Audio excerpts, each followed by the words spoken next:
Ayan, hello, good morning mga kawaw, no? Good morning, ganun pa rin. Good morning, good afternoon, good evening na rin, no? Depende kung saan man kayo naroroon, no?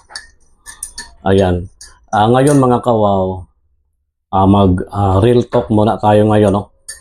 Real talk muna tayo ngayon dahil nga sa mga pangyayari ngayon, no? Sa ating bansa. Hindi lang sa ating bansa, no? Actually, parang sa buong mundo na talaga, no? Kasi halos sa buong mundo naman may mga Pilipino rin, no? Marami talaga ngayong nagkagulo talaga, no? Pero real talk tayo ngayon mga kawaw. Ako, ulitin ko, nasa gitna lang naman ako, no? Pero aminin ko, siyempre, maka-Duterte talaga ako dati. Bakit sinasabi kong dati? Sino ba namang hindi? Parang halos lahat talaga ng Pinoy dati, Tatay Digong talaga. Pati ako maka-Duterte ako. Hindi ko ano yan, no? Pero sa ngayon lang, sa mga pangyayari, tanto ko ba, no? Iniisip. Kaya nga nag-real talk ako ngayon mga kawaw, no? Para na rin sa iba. Pag anuhan natin, isipin muna natin mabuti kung ano ba talaga, saan ba nag-umpisa, no?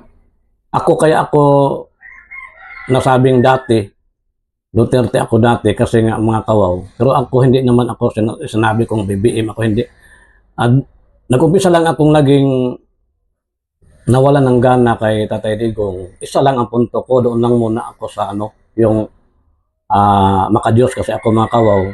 Yung sa yung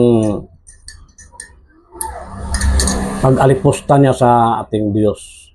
Doon ako nawala ng gana. Pasensya na tayo kasi iba ako, hindi ako katulad ng iba na yun ang mali sa mga Pilipino, no, sa mga Pinoy. Naging kumbaga sa mga Pinoy, no, yung ba yan sa Tagalog? Yung parang sa Bisaya pa, pamatasan na ba? Ugali yan. Naging ugali na ng mga Pinoy na dahil kaibigan, pagtakpan mo na lang ang mga mali. Yan ang mga karamihan nangyayari sa atin ngayon. Real talk tayo mga kawaw. Kahit nakita ang mali, kasi nga idolo mo, kasi nga inidolo mo siya,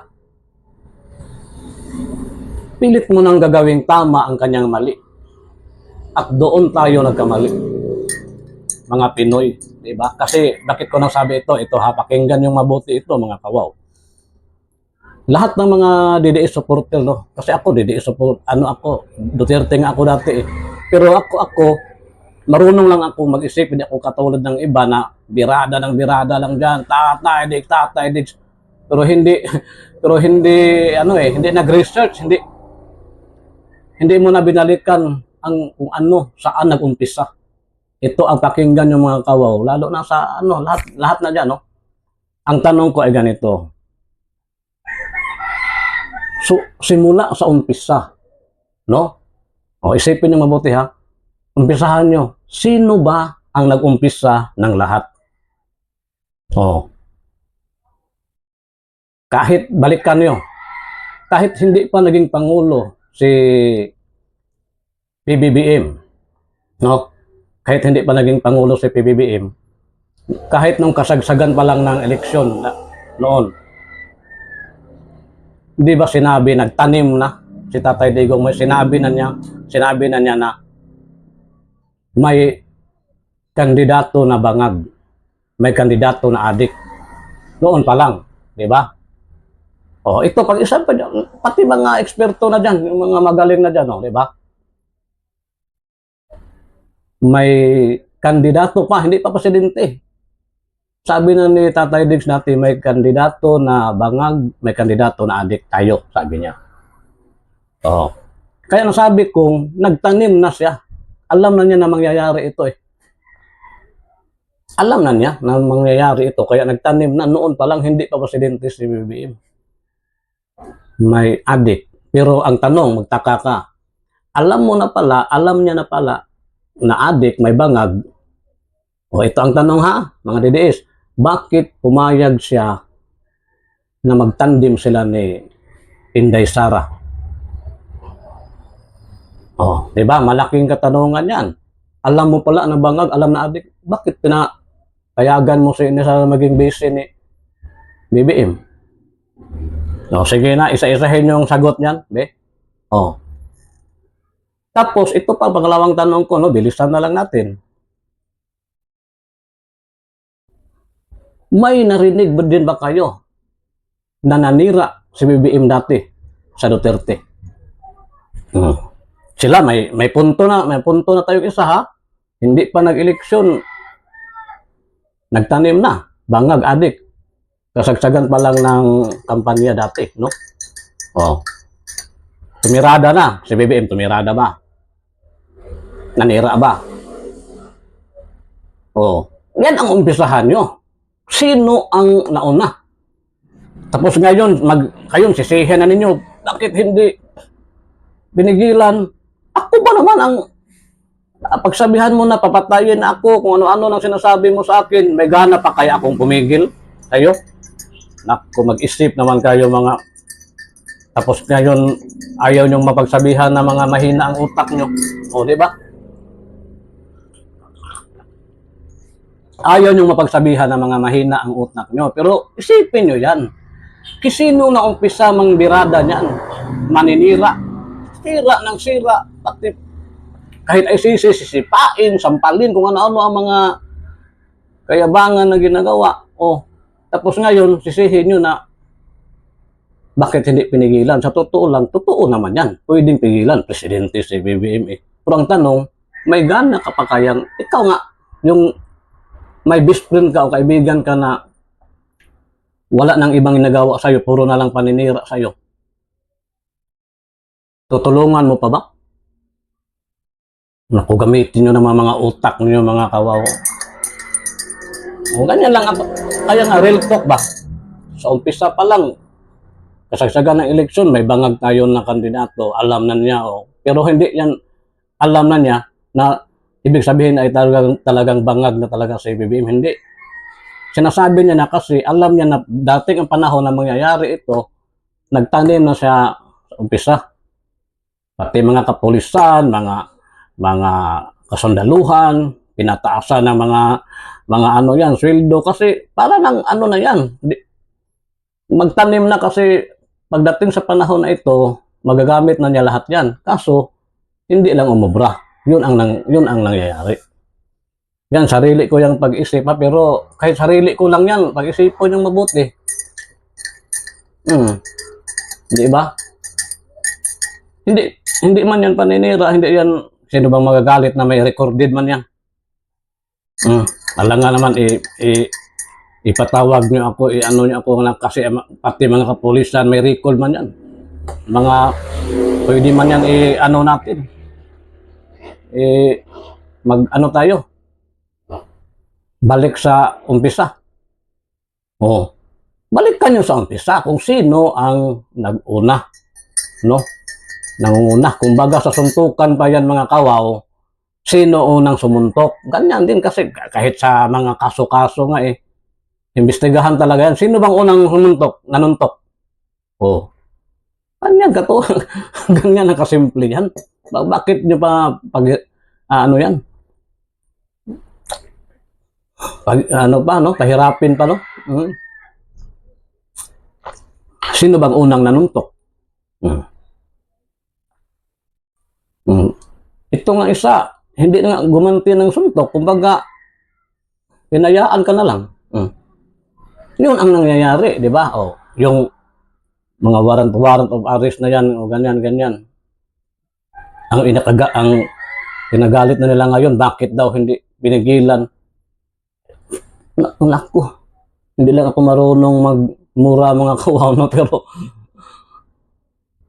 naku, pwede pigilan. Pero sino ba bang may ganang pumigil na puro ka na lang bangag. Oh, puro ka na lang ganyan. Masarap pa ba sa tinga ni PBBM yan pakinggan ang mga ganyan? Tapos pag may galaw sa'yo, naku, harang-harang pa ba ako? O ako si BBM? May gana pa ba akong ipagtanggol ka na puro lang ng paninira ginawa mo sa akin? Hindi lang paninira. Oh.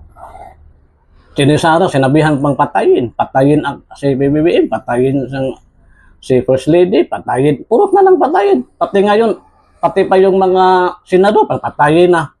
Oh, tapos gusto nyo, pipigilan, haharangan pa ang ICC. Makapagsabi talaga ako ng ganito mga kausap. Marami ako nakikita mga professional pa naman, no? Mga malalaking tao. Tapos ako nga, kagaya ko lang, no? Napakababa. Pero bakit alam ko ang ganyan? Tapos ito mga kakilala ko, iba. Naku, may mga abogado pa, may mga... Basta, mga professional talaga. Pero wala, hindi nila dyan naisip. Iwan ko ba? Oh. Kaya, pero ako, inamin ko talaga ha. Doon ako dante. Pero ako, hindi ako nawala ng gana sa Duterte dahil pinili ko si BBM, hindi ganon. Ang sa akin, iba ako. Kaya nga nasa gitna ako kasi iba ako. Nawala lang ako ng gana ni Tatay Digong. Hindi pa nangyayari ito ngayon. Doon pa lang sa minumura ni ang Diyos, wala na ako ng gana. Wala na. May iba pa yan nagsasabi, iba daw ang sinasabi na Diyos ni Tatay Diggs. O hindi ganyan. Tingnan nyo ang wag nyo mga edited na mga video. All video dati ni Tatay Diggs. In-example pa niya sila doon nag-umpisa ang kanyang istorya kina Adan at iba. So sino pa bang Diyos ang pinaringgan niya yan? Ang niya, usapan si Adan at si iba, nasa Bible yan. So ibang Diyos pa ba yan? Wala nang iba. Diyos na natin yung ibig sabihin niya. Huwag kayong maging bio-bio. Naku, napakasimple. Ang dami kong mga kaibigan, mga professional, mga hindi lang nagmamagaling, mga magaling talaga. Oo, alam ko mga matatalino. Pero nagtaka ako, hindi na gumagana. Ganyan siguro pag naano na niyang jablo, no? Sorry. Nakapagsalita ako ng di maganda. Pero wala namang iba. Kung kumukontra ka sa Diyos, ano bang tawag sa iyo? May iba pa ba?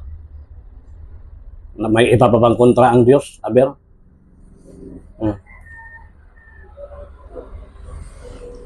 Diyan lang, nakakabahala lang mga kawaw, no? Mga ganyan ba? Magtsaka ka, simpleng bagay. Lumaki tapos pinagtanggol. Kaya ang ako napansin nyo, hindi umipikto ang mga nyo pagtatanggol. Bakit? Hindi na ICC, sa tingin ko, sa totoo lang mga kawaw, hindi na si PBBM at ICC ang naging kalaban dito Kung ako ang ang Diyos na talaga. Maniwala kayo. Oo, bahala kayo, no?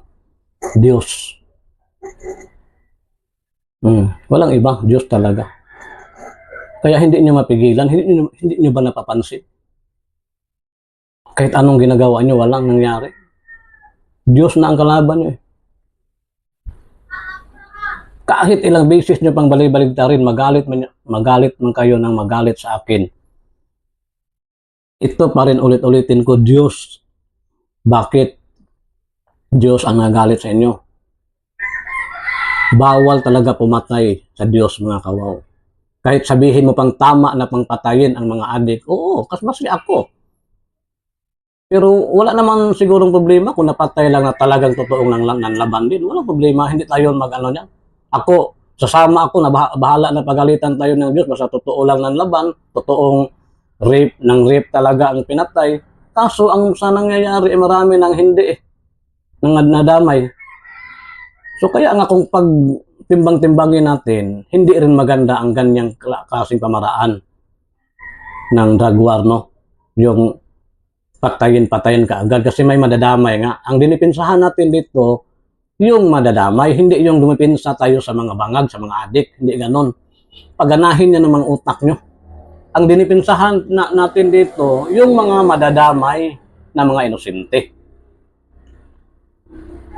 Oo. Ang mga pulis, kung may mga personal na silang galit sa tao, pwede nang gawin nila yung dahilan. Ay, kasi nanlaban yun. O, kasi utos ng presidente, o di, maraming mali, kaya hindi pwede ang ganyan. Oo. Pero yung mabaril kasi ng laban, walang problema, totoo yan, okay yan. Kaso nga, according sa mga pangyayari, no, lalo na yung mga nasasabi nila ni Remulla, no? Oh, na cardiac arrest ang binilagay na mga dahilan sa pagkamatay pero may mga tama sa ulo. Oh. Ay pinagtakpa na kasi hindi nga tama ang pagkapatay nila, no? O mga sinasadya na yung iba, marami na nga mga nang labas na mga witness, pinagtakpan nyo pa rin.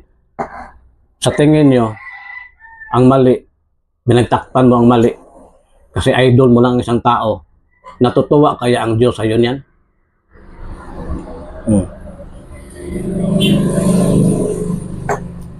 Oh. Ganyan lang mga kawaw, mga konting lang ang ipaalala ko. Isipin mo niya buti yan. Kayo ang pinaglaban nyo lang dahil idol nyo lang eh. Wala na kayong ibang Payag na nga kayo nasisiraan ng Panginoon basta dahil sa idol nyo. Pinagtawanan nyo na lang. Anong nangyayari ngayon? Real talk lang sa atin mga kawaw, no? Mag-back, kayo, magsugod kayo sa umpisa, no? Balikan nyo ang umpisa. Wala pa, yung hindi pa na presidente si PBBM. Kasagsagan pala ng eleksyon, tinira na. May adik tayo na kandidato, doon pa lang, tinira na. Hanggang ngayon, may buwelta ba sa PBBM? Wala. Ang nangyari lang ni PBBM, hinayaan na lang. Mayroong warrant, dalakpin, hinaan na. Wala na siyang ginawa. May gana pa bang? Naku, huwag kayong magpakaano mga kawaw. Naku. Katatawanan kung pag-isipan yung mabuti, no? I-ano muna yung mga alog nyo muna para no? Mag-isip kayo na mabuti. Sige, dito na lang muna mga kawaw. Mahaba na ang video ko tapos. Para sa iba, wala pa rin namang kwenta siguro itong maliit pa lang naman tayo na content creator. Pero naglabas din tayo. Wala namang sa atin, no? Bakit ang mga sikat lang ba ang pwedeng magbigay ng mga opinion? Kahit ganito lang tayo kaliit, pero may sarili naman tao rin naman tayo, may sarili tayong paninindigan, may sarili tayong nalalaman at opinion, no? Ganyan lang mga kawaw. Sa akin lang, umpisahan lang. Kung sa baga, dahil ang nangyari ngayon sa mga DDS supporters, para na mga pambata na yung mga tirada, no? Puro na lang edit ng mga sila si General Torre, ini-edit nila, ganyan nga, mura patataw, pambata na, no? Bisaya pa, binata na kayo. Wala na. Kasi wala nang mabigay na talagang pinaka na dahilan, puro na gaya pa nga pambata na lang. Nakakatawa nga, i-recall nyo kung meron sino ang nauna. Kumbaga sa pambata, ilagay na natin na pambata. Sino bang nangungunang sumuntok, no? Pero si BBM nga, hindi rin sumuntok, parang hinayaan ka na lang. Kaya dinakip ka ng pulis. Hindi ka na pinagtanggol. Kasi sino pa ba magtanggol sa iyo ni mayabang?